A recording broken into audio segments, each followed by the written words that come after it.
हमारे ब्रह्मांड के बाहर क्या है? यह ऐसा सवाल है जिसका ठोस जवाब फिलहाल विज्ञान के पास भी नहीं है। हम अभी अपने ब्रह्मांड के ही अनगिनत रहस्यों को नहीं सुलझा पाए हैं। साइंटिस्ट मानते हैं कि हमारा ब्रह्मांड अनंत है और इसका कोई छोर नहीं। ऐसे में ब्रह्मांड के बाहर क्या है, इसका अनुमान लगाना भी काफी मुश्किल है। लेकिन इससे जुड़ा एक कॉन्सेप्ट काफी लोकप्रिय है, मल्टीवर्स, यानी ढेर सारे ब्रह्मांड। मल्टीवर्स शब्द से लगता है कि यह विषय काफी आधुनिक है, लेकिन इस अवधारणा का जिक्र हिंदू माइथोलॉजी में भी है। महर्षि वाल्मीकि के लिखे योग वशिष्ठ या फिर महारामायण को अद्वैत वेदांत के सबसे महत्वपूर्ण ग्रंथों में से एक माना जाता है। इसमें न सिर्फ मल्टीवर्स बल्कि टाइम ट्रैवल जैसे आधुनिक सिद्धांतों की भी झलक मिलती है। योग वशिष्ठ के बारे में आगे जानने से पहले मल्टीवर्स के कॉन्सेप्ट को थोड़ा समझ लेते हैं।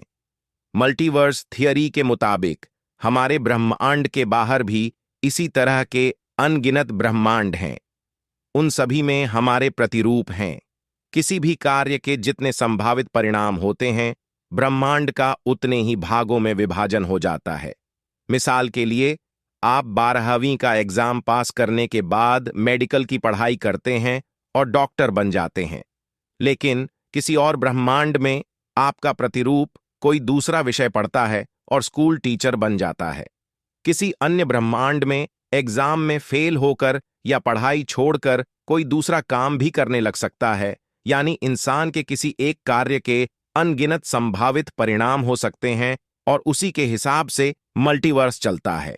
अब योग वशिष्ठ की बात करें तो यह महर्षि वशिष्ठ और भगवान राम के बीच संवाद पर आधारित ग्रंथ है। महर्षि वाल्मीकि ने इसे सिर्फ लिपिबद्ध किया। योग वशिष्ठ के अनुसार गुरुकुल में शिक्षा प्राप्त करने के बाद भगवान राम देशाटन पर निकले और उन्होंने कई आर्षियों मुनियों से संवाद किया। इससे श्री राम को वैराग्य हो गया। उन्हें लगा कि यह पूरा संसार मिथ्या है और वह जितना जल्दी हो सके इसे छोड़कर जाने पर विचार करने लगे। जब महर्षि वशिष्ठ को इसका पता चला तो उन्होंने भगवान राम के सभी प्रश्नों के उत्तर देकर उनका वैराग्य दूर किया। इसमें वशिष्ठ ने विस्तार से बताया कि सृष्टि की उत्पत्ति कैसे हुई, यह ब्रह्मांड कैसे कार्य करता है। इसी दौरान उन्होंने भगवान राम को एक कथा सुनाई जिसमें मल्टीवर्स और टाइम ट्रैवल जैसी चीजों का जिक्र है। यह कहानी है राजा पद्म और उनकी रानी लीला की। रानी लीला अपने पति से अत्यधिक प्रेम करती थीं। वह नहीं चाहती थीं कि राजा की कभी मृत्यु हो। लेकिन एक युद्ध के दौरान राजा पद्म की मौत हो गई। रानी लीला ने मां सरस्वती की घोर तपस्या करके उन्हें प्रसन्न किया और उनसे अपने पति को जीवित करने का अनुरोध किया। इस पर मां सरस्वती ने रानी को बताया कि उनके पति पहले से ही अलग अलग ब्रह्मांडों में जीवित है। माता सरस्वती ने लीला को यह भी समझाया कि जिस जीवन के लिए वह इतनी लालायित है वह भी असल में मिथ्या ही है, क्योंकि यह आत्मा का स्वप्न है। फिर वह लीला को उनके पति की आत्मा के बारे में बताती है। देवी सरस्वती कहती हैं कि किसी दूसरे ब्रह्मांड में एक ब्राह्मण था। उसकी बहुत इच्छा थी राजा बनने की, लेकिन वह राजा नहीं बन पाया और उसकी मृत्यु हो गई।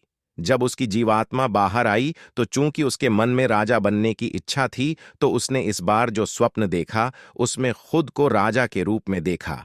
वही राजा लीला के पति थे, राजा पद्म।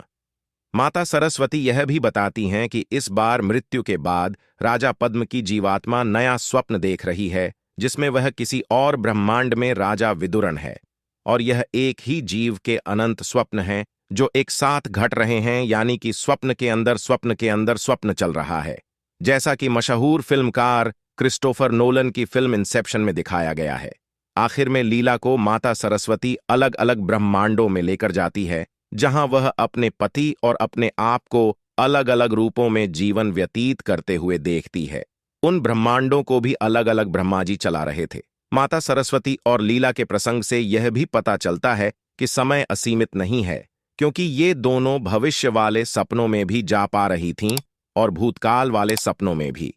जबकि 17वीं सदी में गुरुत्वाकर्षण की खोज करने वाले महान साइंटिस्ट आइजैक न्यूटन तक का मानना था कि समय असीमित है, यानी इसकी गति सबके लिए एक समान रहती है, फिर चाहे कोई धरती पर हो या फिर ब्रह्मांड के किसी और कोने में।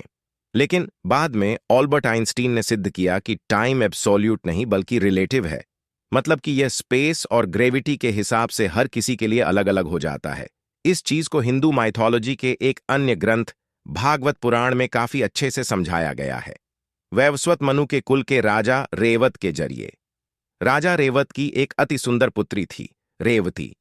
राजा अपनी बेटी के सुयोग्य वर चाहते थे, लेकिन जब कोई वर नहीं मिला तो वह अपनी बेटी को लेकर परम पिता ब्रह्मा का सुझाव लेने ब्रह्मलोक गए।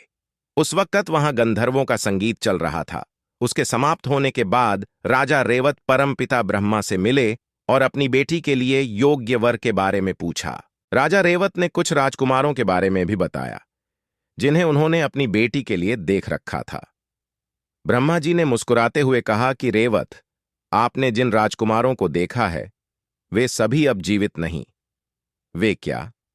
उनकी बहुत सारी पीढ़ियों का अंत हो गया। उसका कारण यह है कि जितना वक्त आपने मेरे इस ब्रह्मलोक में बिताया है उतने में पृथ्वी पर कई युग बीत गए हैं। ब्रह्मलोक और पृथ्वी लोक में समय की गति अलग अलग है। ब्रह्मा ने कहा कि अब धरती पर द्वापर युग चल रहा है और इस समय भगवान श्री कृष्ण के भाई बलराम आपकी पुत्री के लिए सबसे योग्य वर हैं।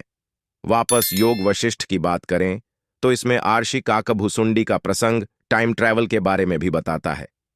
काकभुसुंडी समय की चक्रीय प्रकृति का उल्लेख करते हुए बताते हैं कि उन्होंने किस तरह अलग अलग परिणामों के साथ रामायण को 11 और महाभारत को 16 बार देखा है। यह बिल्कुल वैसा ही है जैसा कि मार्वल स्टूडियो की फिल्म एवेंजर्स इन्फिनिटी वॉर में दिखाया गया। इसमें डॉक्टर स्ट्रेंज का किरदार टाइम स्टोन की मदद से भविष्य में जाकर मुख्य खलपात्र थैनोस के साथ लड़ाई के करीब 1.5 करोड़ नतीजे देखता है, जिसमें उसके दल की सिर्फ एक ही बार जीत होती है। तो दोस्तों, वीडियो अगर पसंद आया हो तो वीडियो को लाइक और चैनल को सब्सक्राइब कर दे। आपका एक लाइक शेयर हमें आपके लिए नए वीडियो लाने के लिए प्रेरित करता है। और आपने अगर हमारे चैनल को पहले से सब्सक्राइब करके रखा है तो आपको बहुत बहुत धन्यवाद। तो चलिए हम मिलते हैं किसी और एक इंटरेस्टिंग वीडियो में। तब तक के लिए राम राम।